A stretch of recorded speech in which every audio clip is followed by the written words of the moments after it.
اس حوالے سے ایک ویڈیو سننے کو ملی جناب مفتی طارق مسعود صاحب کی. وہ ہمارے لیے بہت محترم ہے، دین اسلام کی خدمت سوشل میڈیا پہ اور فیس بک پہ بہت اچھی انداز میں کرتے ہیں.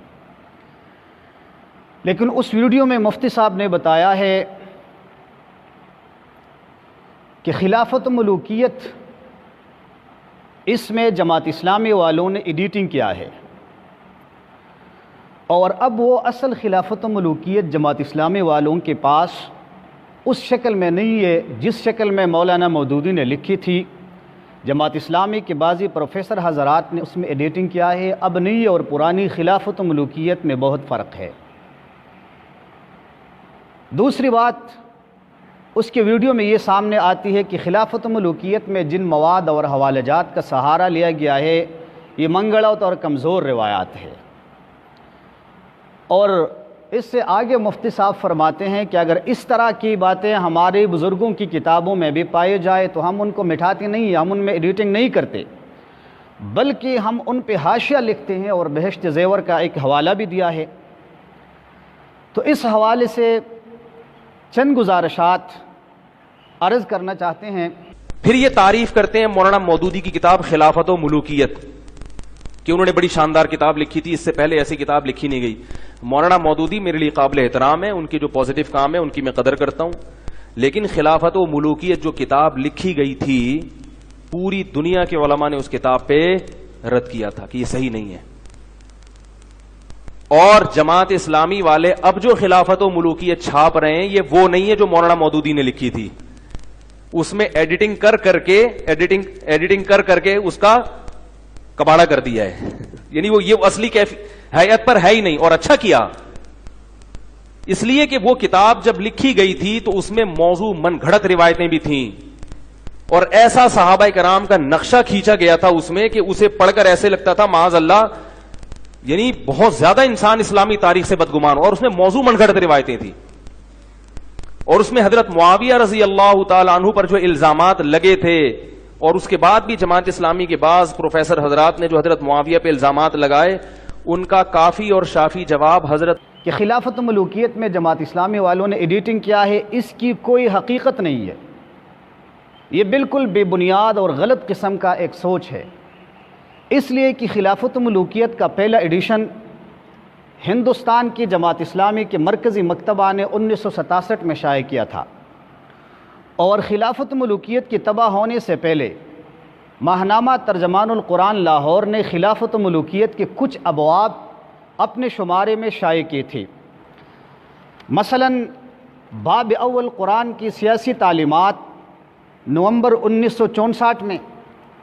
باب دوم اسلام کی اصول حکمرانی اپریل 1965 میں،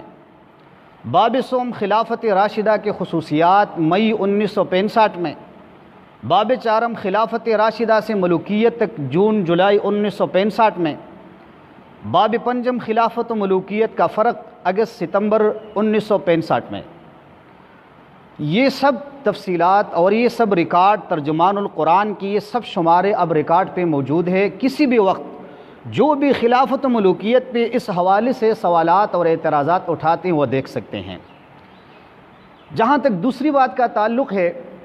کہ خلافت و ملوکیت میں بہت کمزور اور منگڑت حوالہ جات اور روایت کا سہارا لیا گیا ہے، تو اس بات کی وضاحت مولانا نے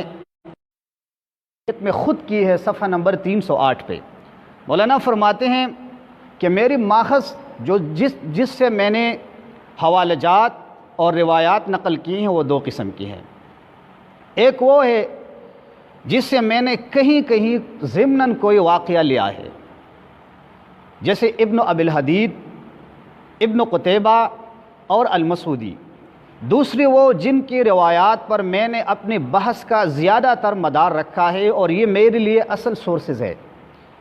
یعنی محمد ابن سعد، ابن عبد البر، ابن الاسیر، ابن جریر طبری اور ابن کثیر. ابن الاسیر جن کی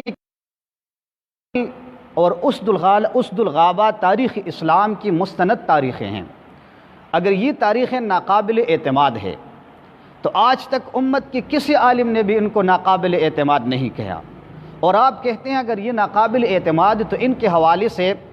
آپ خود فیصلہ اور فتویٰ جاری کریں تاکہ لوگ ان کے مطالعہ سے،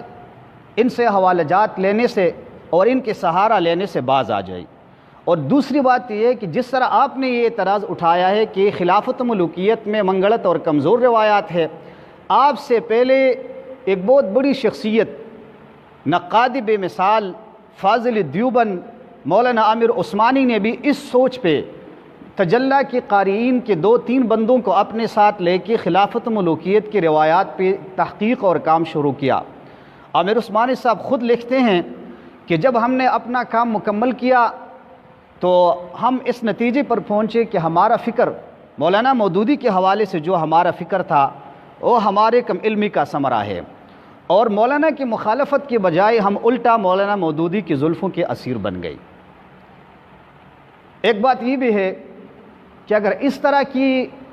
باتیں ہمارے بزرگوں کی کتابوں میں پائے جائے تو ہم ان کو مٹاتے نہیں، ان میں ایڈیٹنگ نہیں کرتے، بلکہ ہم ان پہ حاشیہ لکھتے ہیں۔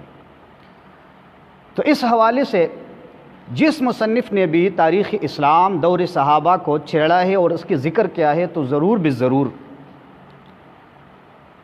بالضرور اس پہ آپ حاشیہ نہیں، مفتی صاحب شاید آپ شروحات لکھیں گے۔ مثال کے طور پہ آپ دیکھیں محمد ابن سعد کی طبقات، حافظ ابن تیمیہ کی کتاب منہاج السنہ، شاہ ولی اللہ رحمہ اللہ کی کتاب ازالۃ الخفا، اور آئے دیکھیں اس کتاب کو جس کو ہم مدارس میں پڑھاتے ہیں اور مدارس میں پڑھائے جاتے ہیں،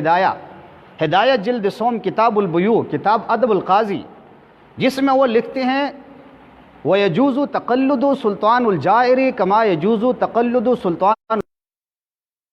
اسی جملہ کے شرح کرتے ہوئے ہدایہ کے شارح ابن حمام حنفی لکھتے ہیں کہ ھذا تصریح بجور معاویہ، یہ معاویہ کے جور پر تصریح ہے۔ اسی طرح آپ دیکھ لیں امام اہل سنت مولانا عبدالشکور لکھنوی کی کتاب خلفائے راشدین، اور مولانا سید مناظر احسن گیلانی کی کتاب تدوین حدیث، امام ابو حنیفہ رحمہ اللہ کی سیاسی زندگی، اور شیخ التفسیر مولانا احمد علی لاہوری کا خطبہ جمعہ، جسے خدام القرآن لاہور نے 19 جولائی 1957 کو شائع کیا تھا، اور اس میں اس نے شہادت عثمان کے اسباب پہ گفتگو فرمائی تھی، اس کو بھی آپ دیکھ لیں۔ جب ان سب کتابوں کا مطالعہ کریں گے تو آپ حاشیے نہیں، شاید آپ شروحات لکھنے پہ مجبور ہو جائے۔ اور جو شخصیت آپ نے اس کا تذکرہ کیا ہے، دو بہت بڑی شخصیت کا، وہ ہمارے لیے بھی محترم ہے، بہت محترم شخصیت ہے۔ اس نے مولانا کے حوالے سے جو تحریرات لکھے ہیں، اس کے جواب اور اس کی وضاحت میں جسٹس ملک غلام علی نے جو کتاب لکھی ہے، آپ اس کو بھی اپنے قارئین کو یہ بتائے کہ ضرور پڑھ لے، شاید اس بڑی شخصیت کے سوالات اور سوالات کے جوابات ملک صاحب نے اپنی کتاب میں دیے ہیں۔ اور آخر میں چلے ہم یہ مان لیتے ہیں آپ کے ساتھ کچھ ٹائم کے لیے کہ مولانا مودودی رحمہ اللہ نے خلافت ملوکیت میں جو لکھا ہے، مولانا کا طرز استدلال، مولانا کے روایات، مولانا نے جن حوالہ جات کا سہارا لیا ہے وہ غلط ہے، تو آپ بخوشی اس کی نفی کریں، مگر صرف نفی کر دینے سے کام نہیں چل سکتا۔ ان کو مثبت طریقے سے صاف یہ بتانا چاہیے کہ قرآن و سنت کی روح سے اسلامی ریاست کی قواعد اور اصول، اسلام کی اصول حکمرانی فی الواقع کیا ہے، خلافت راشدہ کی وہ اصل خصوصیات کیا ہے جن کی بنا پر وہ خلافت علی منہاج نبوت قرار دی جاتی ہے۔ اسی طرح اس خلافت کے بعد مسلمانوں میں ملوکیت آئی یا نہیں۔ دعویٰ یہ ہے کہ ملوکیت نہیں آئی،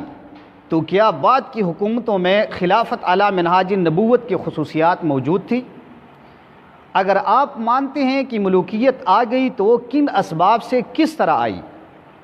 اور کس مرحلے پر آپ یہ کہیں گے کہ خلافت کی جگہ ملوکیت نے لے لی؟ خلافت اور ملوکیت میں وجوہ امتیاز کیا ہے، اور ایک کی جگہ دوسری کے آنے سے فی الواقع فرق کیا واقع ہوا؟ یہ وہ سوالات ہیں جن پہ غور و فکر کرنے سے آپ ان ہزاروں لاکھوں آدمیوں کے دماغ بند نہیں کر سکتے جو آج تاریخ اسلام اور علم سیاست کی اسلامی شعبے کا مطالعہ کر رہے ہیں، ان کا جواب اگر مولانا نے غلط دیا ہے تو آپ صحیح دے دیں، اور یہ فیصلہ عام اہل علم خود کر لیں گے کہ دونوں جوابوں میں سے کون سا جواب معقول اور مدلل ہے، خود قوم یہ فیصلہ کر